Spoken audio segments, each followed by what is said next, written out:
Plus précisément à Tchéti, à Tapamé. C'est la fête Odontou et nous sommes au lieu sacré et consacré pour les rituels.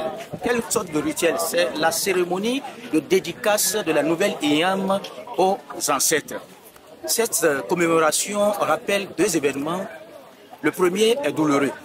Lors de la marche ou de la migration de nos ancêtres depuis l'Égypte à Ile-Ife au Nigeria et à Tchéti au Bénin, avant de venir fonder ici, Tchéti à Tapamé, ils avaient découvert quelques tubercules d'Iyam qui se servaient pour éteindre leur faim. C'est-à-dire qu'ils pratiquaient deux activités, l'agriculture et la chasse. Ils étaient tombés sur quelques tubercules d'Iyam que j'appelle aujourd'hui Iyam sauvage. Mais lorsqu'ils mangeaient ces ignames, ceux-ci mouraient. Donc, nos parents avaient enregistré plusieurs morts.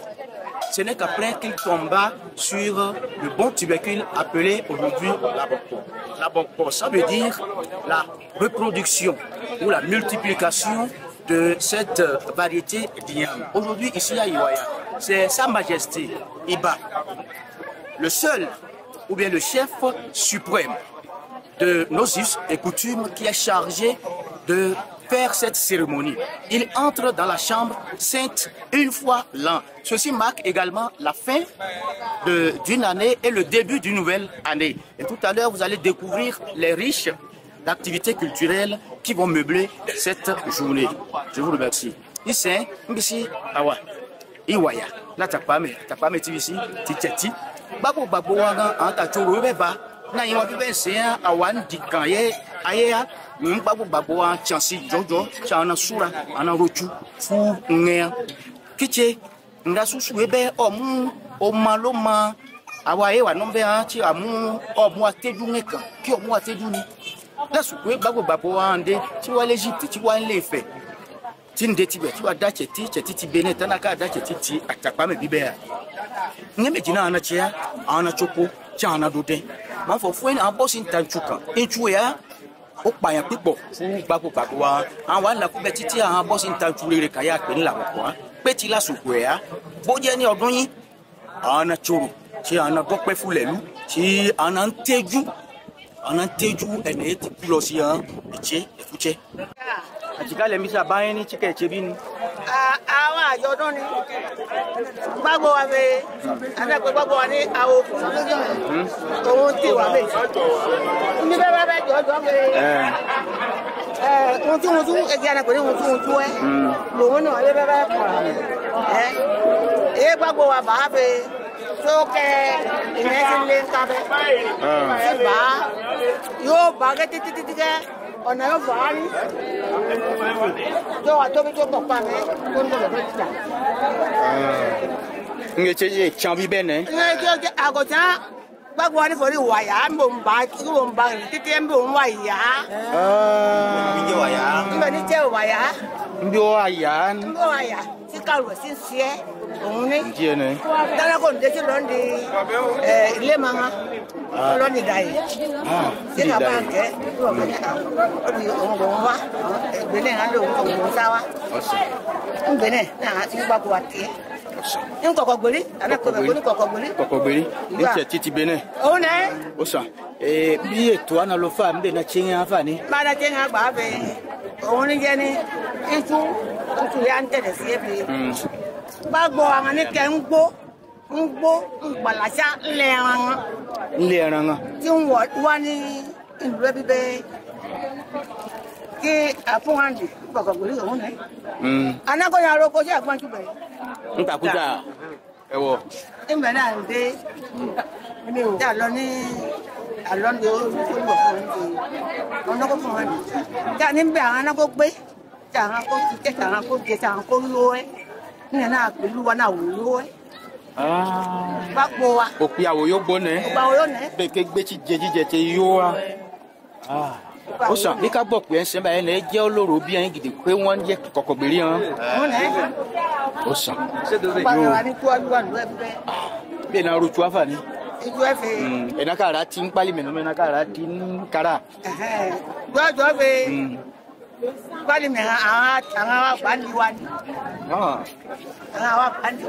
Oli tu on est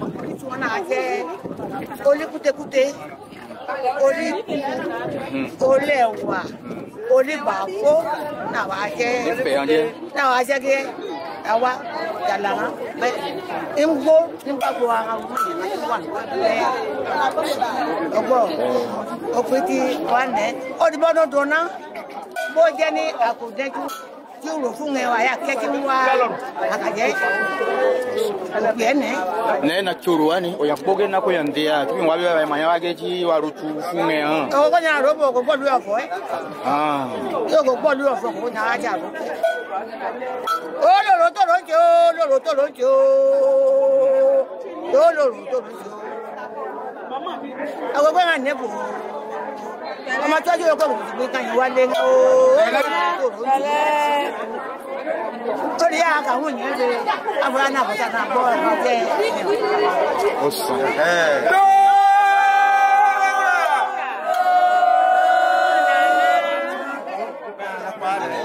Écoutez,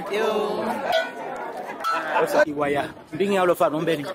Ọ̀nà bẹ́ẹ̀ akọ́fọ̀gẹ́ ní àwọn àná ìtì tẹ́ pàtàkì kíkan gẹ́gẹ́ ọdún kan túbá máa méjì ní àkórí ojú títàn òró tí ìfẹ̀ngàn lérè ògùn lákún ẹ́ lódò ní àná kó jẹ ọdún ìjú títárákájọ ọdún ìjú ẹ̀wà náà ló kó ro ojú fún ìyẹn lóńgànà wọn náà ṣe wàyà náà wúrò yẹ náà ìtì tẹ́ olùkó ńlá wa kó nàbí ńlá wa yẹn náà ló tán yẹn náà ló sì ẹ̀ kúkú wa.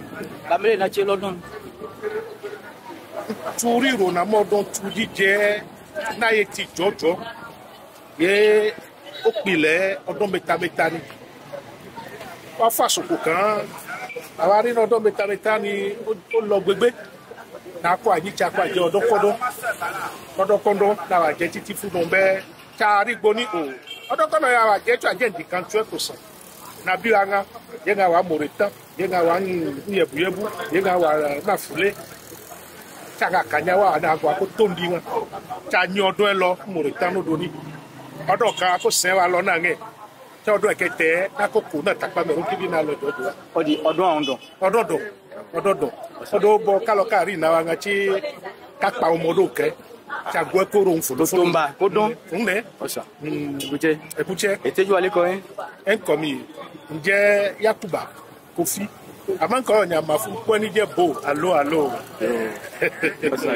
Écoutez o. Bonjour. Nous avons constaté que vous êtes toujours attaché à vos racines. Ouais. Que s'est-il passé ici à Iwaya? Aujourd'hui, c'est la célébration même de la fête de Odonchou qui se traduit par les libations, les différents rites pour célébrer la nouvelle Lignam.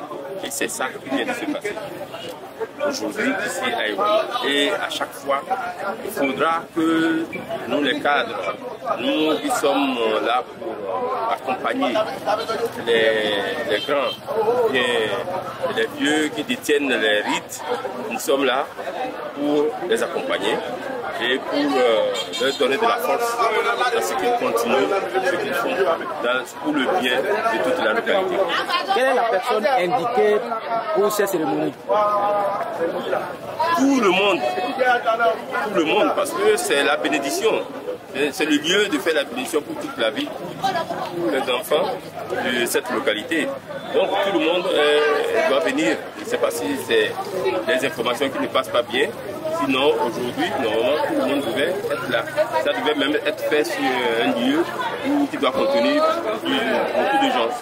Mais bon, si l'échantillon est là, l'échantillon va transmettre aux autres. La particularité de cette année 2024? Cette année 2024, l'organisation a commencé tard. Et quand l'organisation commence tard comme ça dans les événements de ce genre, ça piétine un peu. Mais l'essentiel quand même sera fait. Jusqu'à demain, on va voir. Demain, on peut parler, faire un point sur toutes les activités déroulées durant une semaine. Merci. Donc cette dédicace de la nouvelle IAM, d'abord à nos ancêtres, pour commémorer la mort de tous ceux-là qui, après avoir mangé ces premiers tubercules, sont morts. Et la deuxième chose, c'est la découverte du liam à Bokor. Voilà les deux événements. Merci.